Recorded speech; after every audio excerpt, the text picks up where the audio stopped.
Hello viewers, मैं हूं पुष्पेंद्र और आप देख रहे हैं मेरा YouTube channel bit code reference. दोस्तों, पिछले वीडियो में हमने चर्चा की थी प्रोग्राम क्या होता है, प्रोग्रामिंग क्या कहलाती है, प्रोग्रामिंग लैंग्वेजेस कितने तरह की होती हैं और लैंग्वेज ट्रांसलेटर्स क्या होते हैं। इनको जानने के बाद अब हम आज के इस वीडियो में चर्चा करने वाले हैं सी के इंट्रोडक्शन से रिलेटेड, यानी कि मैं आपको सी लैंग्वेज से इंट्रोड्यूस कराऊंगा किस तरीके की लैंग्वेज है और इसमें कौन कौन से फीचर्स हैं, ये कब डेवलप की गई, किसके द्वारा डेवलप की गई। तो आइए देखते हैं ये वीडियो। यदि पिछले वीडियो आपने अभी तक नहीं देखे हैं तो डिस्क्रिप्शन बॉक्स में मैंने लिंक दे दी हैं, उनको आप ज़रूर देख लीजिए। दोस्तों, सी एक general purpose high level language है। आपको मैंने प्रोग्रामिंग कैटेगरीज के बारे में बताया था, उनमें से जो तीसरी कैटेगरी है हाई लेवल लैंग्वेज की, सी उसी श्रेणी में आती है, उसी कैटेगरी में आती है। तो सी एक general purpose high level language है जो आज की डेट में बहुत ज़्यादा पॉपुलर लैंग्वेज है। आप में से बहुत से लोग ये मानते हैं कि सी एक बहुत पुरानी लैंग्वेज है, आउटडेटेड लैंग्वेज है, इसका उपयोग बहुत कम हो गया है। तो ऐसा बिल्कुल भी नहीं है, आप गलत सोचते हैं। सी आज की डेट में भी बहुत ज़्यादा पॉपुलर लैंग्वेज है। आजकल आप जितनी भी लैंग्वेजेस के नाम सुनते हैं, जावा, सी प्लस प्लस, पाइथन, इन सब का बेस, इन सब का फाउंडेशन सी लैंग्वेज ही है। ये इसीलिए सी लैंग्वेज को इन सब की मदर लैंग्वेज कहा जाता है। यदि आपने सी को अच्छे तरीके से समझ लिया तो इन लैंग्वेजेस को समझने में आपको बड़ी आसानी होती है। इसलिए आप ये नहीं कह सकते कि सी आउटडेटेड लैंग्वेज है। आज भी सी लैंग्वेज का सबसे ज़्यादा उपयोग किया जाता है।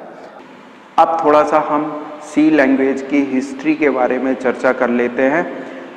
पुराने समय में विभिन्न तरह की जो प्रोग्रामिंग की जाती थी, किसी भी टास्क के लिए जो प्रोग्राम डेवलप किया जाता था वो असेंबली लैंग्वेज में डेवलप किया जाता था, जो कि बहुत ही बड़ा और लेंदी हो जाता था, साथ ही ये बहुत डिफ़िकल्ट होता था।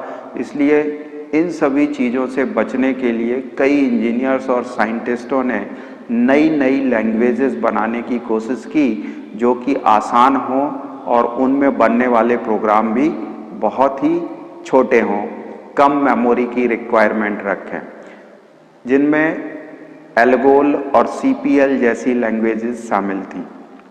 इसी क्रम में 1967 में कैम्ब्रिज यूनिवर्सिटी जो कि लंदन में है, वहाँ एक प्रोफेसर थे, सीनियर प्रोफेसर थे जिनका नाम था मार्टिन रिचर्ड। उन्होंने एक लैंग्वेज डेवलप की थी जिसका नाम था BCPL।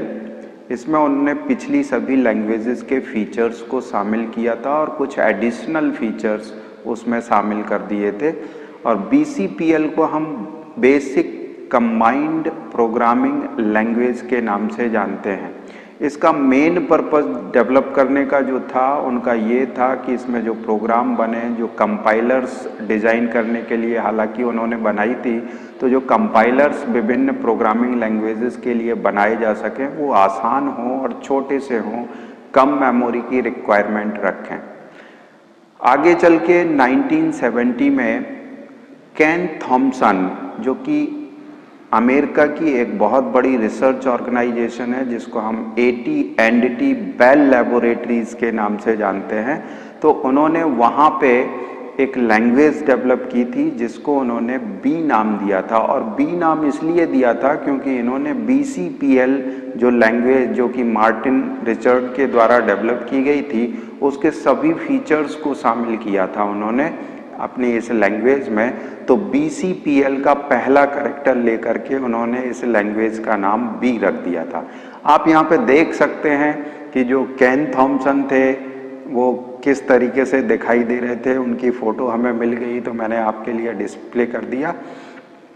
लेकिन जो B लैंग्वेज इन्होंने बनाई थी उसका मेन पर्पस था उस समय जो मिनी कंप्यूटर्स हुआ करते थे उनके लिए एक अच्छा सा ऑपरेटिंग सिस्टम डेवलप करना, जिसे कि बाद में यूनिक्स नाम दिया गया था।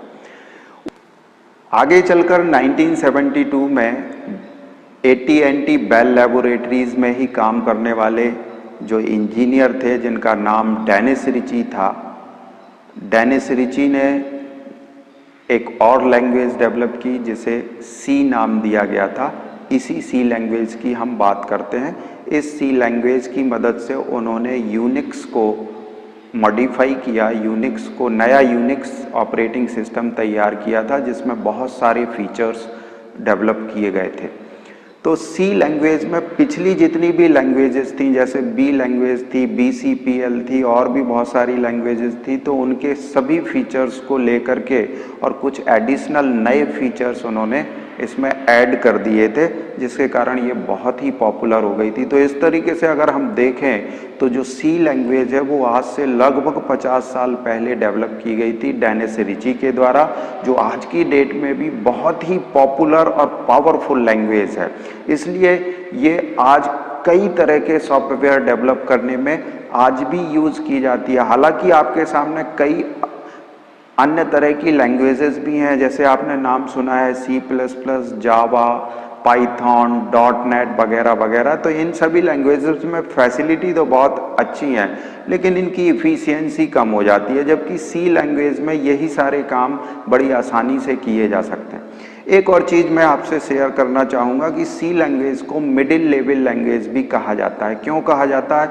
इसका भी एक रीज़न है, क्योंकि इसमें हाई लेवल लैंग्वेज के सारे फीचर्स तो हैं ही, साथ में ये जो लो लेवल लैंग्वेज जो कि मशीन लैंग्वेज और असेंबली लैंग्वेज हुआ करती थी, उनके फीचर्स भी शामिल हैं। यानी कि इसमें जो प्रोग्राम्स हम डेवलप कर सकते हैं वो लो लेवल लैंग्वेज में जो कैपेबिलिटी थी वो सारी कैपेबिलिटी के साथ हम इसमें प्रोग्राम्स डेवलप कर सकते हैं। और हाई लेवल लैंग्वेज तो ये खुद ही है, इसलिए ये सारे फीचर्स तो इसमें हैं ही, इसी कारण से इसको मिडिल लेवल लैंग्वेज भी कहा जाता था। अब एक क्वेश्चन और जनरेट होता है कि सी लैंग्वेज को किस लैंग्वेज की मदद से बनाया गया, क्योंकि कोई भी प्रोग्राम बनाया जाता है तो वो किसी ना किसी लैंग्वेज, प्रोग्रामिंग लैंग्वेज में ही बनाया जाता है। तो सी लैंग्वेज को डेनिस रिची साहब ने असेंबली लैंग्वेज का उपयोग करके डेवलप किया था। तो इस तरीके से आपको हमने थोड़ी सी जानकारी दी कि सी लैंग्वेज कब डेवलप हुई, किस तरीके की लैंग्वेज है। आज के वीडियो में बस इतना ही। अगले वीडियो में हम देखेंगे कि सी लैंग्वेज क्यों पॉपुलर है, इसके क्या क्या फीचर्स हैं और ये किन किन फील्ड में उपयोग में लाई जा रही है। तब तक के लिए आप चैनल में पिछले वीडियोस देखते रहिए। मैंने डिस्क्रिप्शन बॉक्स में इन सारे वीडियोस के लिंक दे रखे हैं, आप वहां से जाके उन्हें देख सकते हैं। और मैं चाहूँगा कि आप ज़रूर देखें, क्योंकि आगे आने वाले जो ट्यूटोरियल्स हैं, आगे आने वाले जो वीडियोस हैं या जो लेक्चर्स हैं, वो आपको बहुत अच्छे से समझ में आएंगे। तब तक के लिए खुश रहिए, वीडियो देखिए। धन्यवाद।